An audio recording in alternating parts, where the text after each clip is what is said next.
Assalamualaikum warahmatullahi wabarakatuh. Perkenalkan, nama saya Mujadli Sapitri, bisa dipanggil Adli. Di sini saya akan memberikan tutorial bagaimana cara melakukan permodelan banjir dengan software HECRAS 2D dengan fitur Rush Mapper.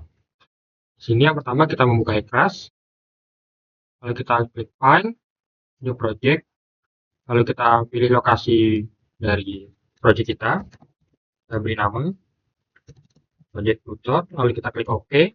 Lalu kita klik OK, lalu kita buka Rush Mapper dengan logo ini, lalu klik kiri, di tirai, klik kanan, create a new Rush tirai, klik kiri, lalu kita klik yes, lalu kita akan memasukkan koordinat reference system. Kita bisa cari di buka Google, spatial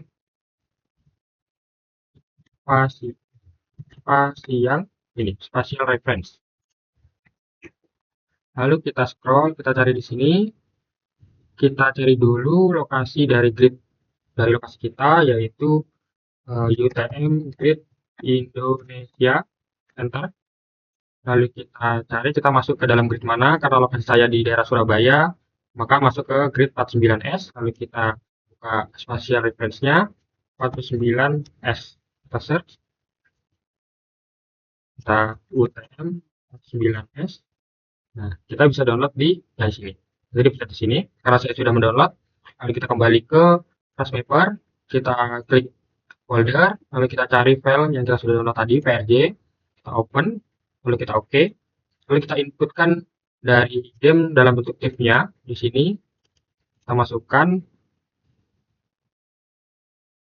open, lalu kita beri nama HDF-nya, Define Existing Store, lalu kita pencet Save, lalu Create. Di sini masih loading, kita bisa menunggu terlebih dahulu untuk input dari tirainya, dari DEM-nya tadi. Berikut adalah tampilan dari DEM yang sudah kita input. Ketika sudah selesai, kita bisa close. Lalu di sini kita bisa klik di gambar ini, klik kiri 2 kali, lalu kita klik kiri 2 kali lagi di sini. Lalu kita bisa menyesuaikan dari ketinggian kita. Ini saya buat dari 5 sampai 0. Lalu kita create ramp, lalu kita OK.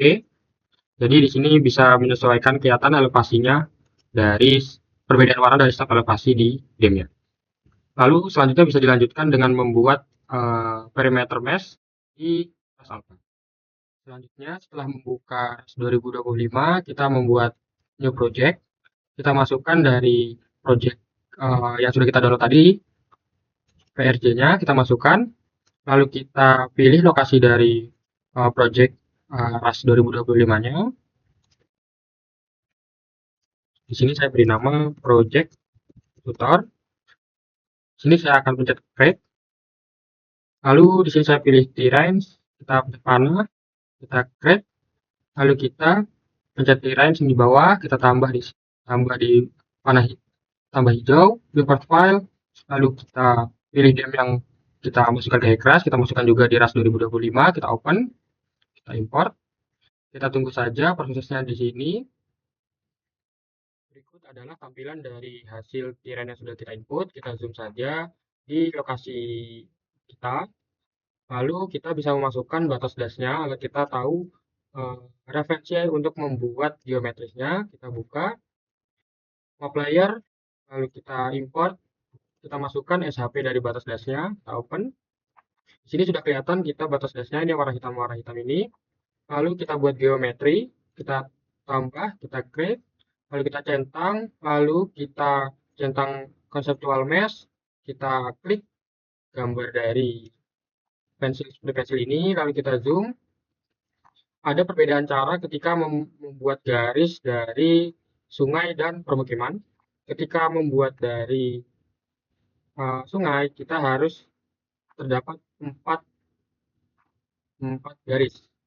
Kita klik 1 kali, klik kiri, klik 2 kali, lalu kita klik 2 kali lagi untuk mengakhiri. Oke, kita escape. Lalu kita membuat lagi, klik 2 kali, kita ikuti saja di bantaran sungai.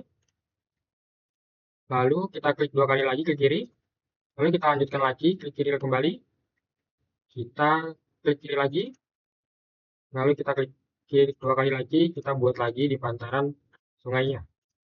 Lalu kita klik kiri 2 kali lagi, oke. Lalu kita buat untuk contoh versi permukiman. Kita klik 2 kali, kita ikuti saja di daerah permukimannya.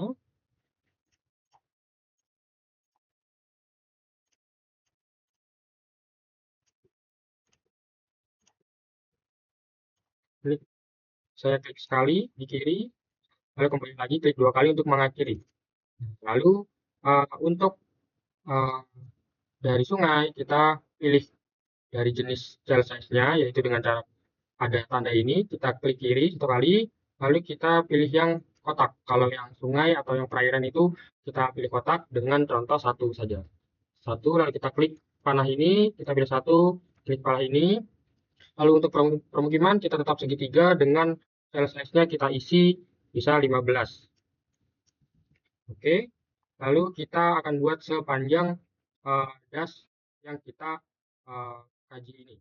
Berikut adalah tampilan dari konseptual mesh yang sudah dibuat dari seluruh kawasan dasnya, yang dengan kita bedakan antara eh, daerah yang air dengan daerah yang permukiman, seperti ini.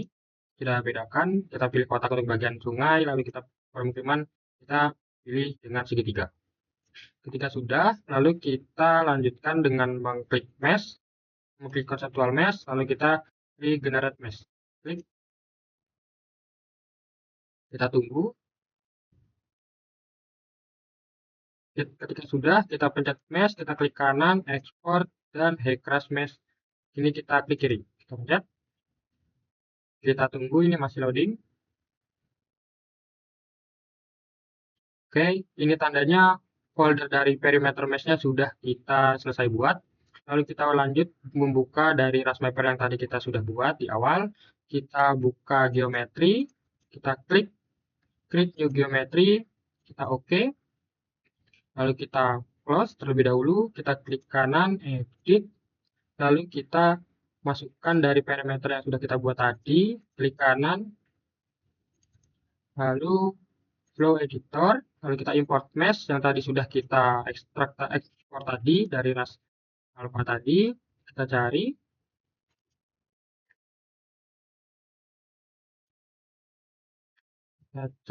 export yang terbaru, kita open, lalu kita close.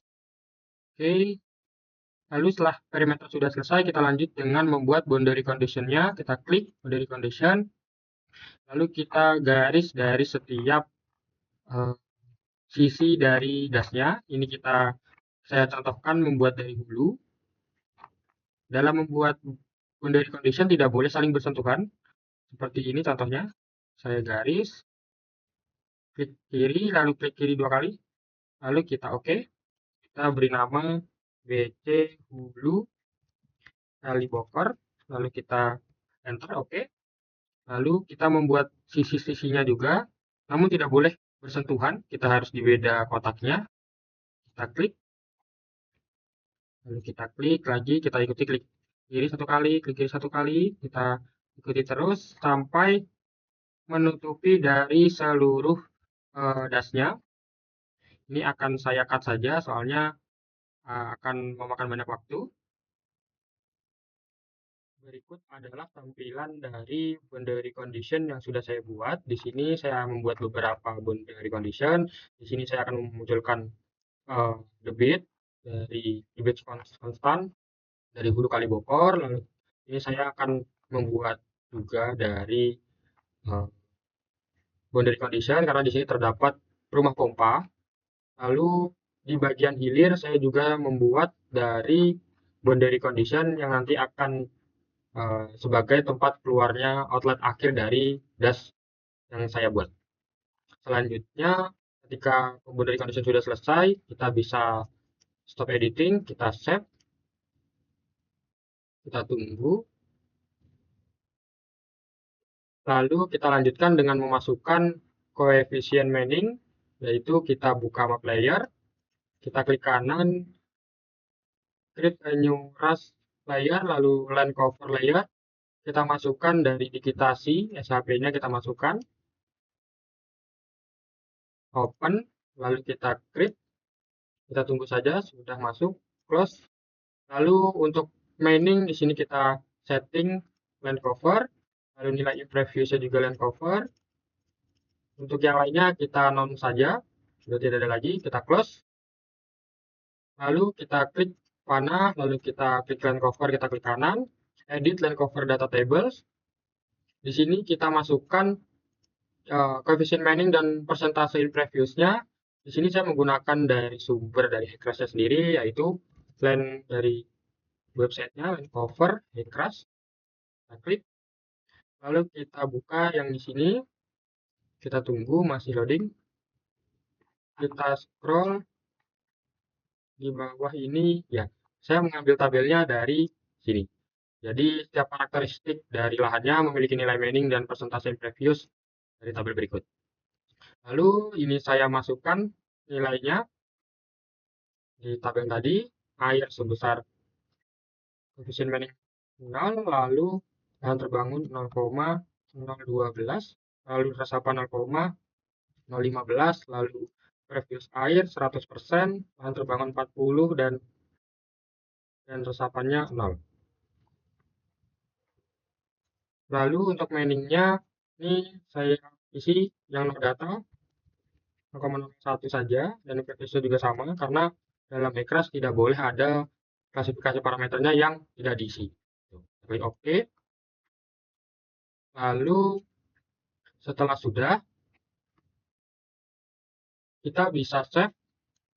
Lalu kita keluar, kita buka Hecrash kembali, kita buka geometri data, lalu kita file, open geometri data, kita klik geometri yang sudah kita buat tadi, kita klik OK. Akan muncul tampilan berikut, kita save, lalu kita close. Selanjutnya kita akan membuat memasukkan data hidrograf, debit, dan curah hujan di unstudy flow data berikut. Selanjutnya dilanjutkan dengan memasukkan debit, hidrograf, dan juga curah hujan di fitur unstudy flow data. Kita klik, di sini akan muncul beberapa boundary condition yang sudah kita buat di RASmapper tadi. Di sini ada beberapa banyak pilihan. Di sini terdapat pilihan state hidrograph dan flow hidrograph. Di sini artinya terdapat debit yang masuk di boundary condition-nya. Lalu kalau normal depth itu berarti airnya hanya keluar dari gas. Lalu di sini juga ada, kita akan menggunakan participation yang artinya menggunakan curah hujan. Di sini yang pertama saya akan mencontohkan yang menggunakan normal depth. Yang pertama di normal depth itu kita klik. Di sini terdapat fractation slope. Ini saya buat 0,001 yang artinya ini kemiringan dari boundary condition-nya. Oke, saya asumsikan 0,001. Lalu di sini saya masukkan juga, saya contohkan untuk yang flow hidrograph. Di sini saya masukkan di Hulu Kali Bokor, flow hidrograph. Di sini saya fix start time, saya buat dimulai di tanggal 1 Desember 2025 di waktu 00.200 dengan debit konstannya sebesar 0,56. Lalu saya copy sampai dengan waktu yang ingin saya targetkan.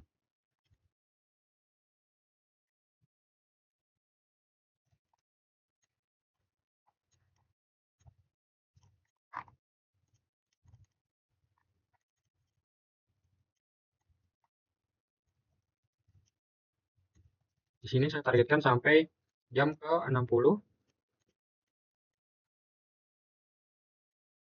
Lalu di sini terdapat kemiringan dari boundary condition-nya, saya asumsikan 0,001 juga. Lalu di sini saya klik OK. Lalu di sini saya akan memasukkan, saya beri contoh masukkan di participation. Saya klik add. Lalu kita select dari tadi primary-nya. Kita geser ke kanan, lalu kita OK. Lalu kita pilih, kita masukkan participation. Kita fix start juga. Sama, tidak boleh berbeda dengan antar boundary condition-nya. Saya samakan 1 Desember 2025 di jam 00.200. Di sini saya buat di jam 48 sampai 50. Di sini saya sudah terdapat datanya. Terdapat. Hmm, ini saya sudah masukkan hujannya di jam 48 sampai 50. Ini curah hujan 4735,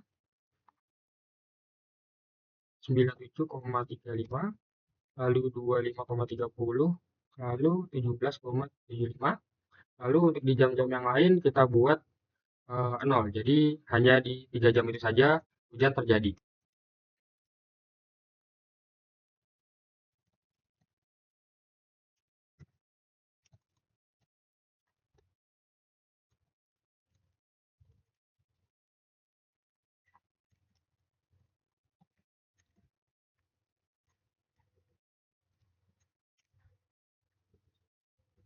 Oke, lalu di sini kita klik OK. Lalu kita lanjutkan eh, dengan dari yang lainnya untuk sesuai dengan yang kita inginkan, yaitu flow hydrograph atau normal depth atau participation. Berikut adalah tampilan setelah kita lengkapi dari boundary condition-nya, apakah normal depth atau flow hydrograph atau participation. Lalu kita save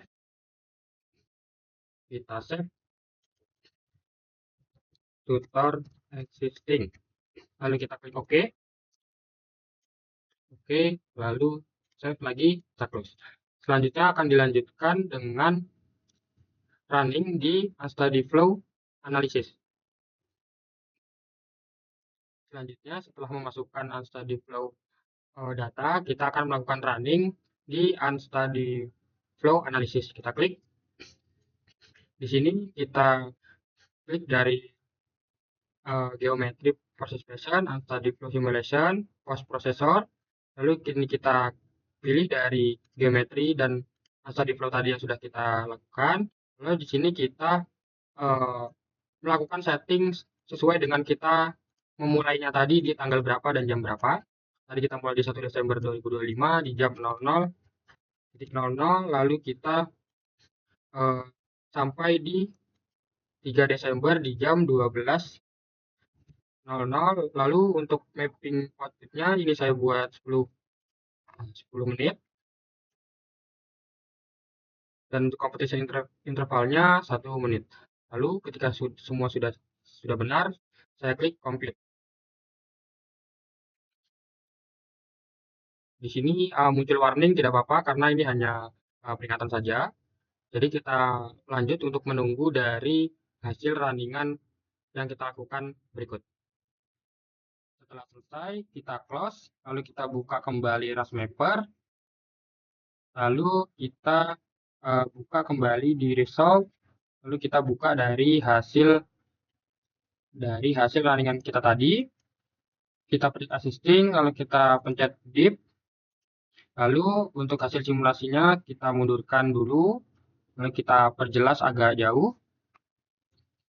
Kita tutup dulu dari geometri agar menghasilkan hasil running yang cukup jelas. Kita lalu pencet di segitiga hijau berikut. Di sini sudah menunjukkan terdapat aliran konstan tadi di hulu Kali Bokor. Di sini juga terdapat debit. Nah, di sini terdapat curah hujan yang tadi sudah kita masukkan. Di sini juga bisa men-setting agar lebih lama lagi. Tadi kan sedikit terlalu cepat untuk hasil simulasinya.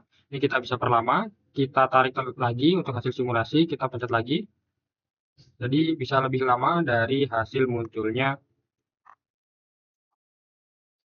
simulasi banjirnya.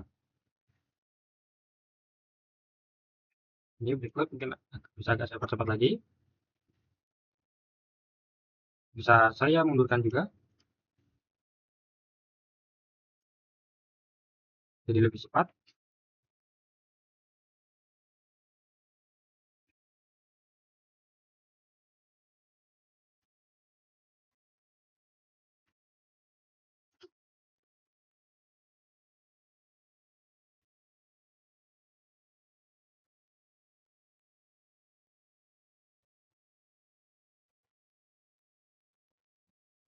Nah, berikut adalah hasil dari curah hujan yang sudah kita masukkan tadi. Di sini kita juga bisa mengecek dari hasil arah alirannya. Di sini mungkin kita bisa lihat di sini.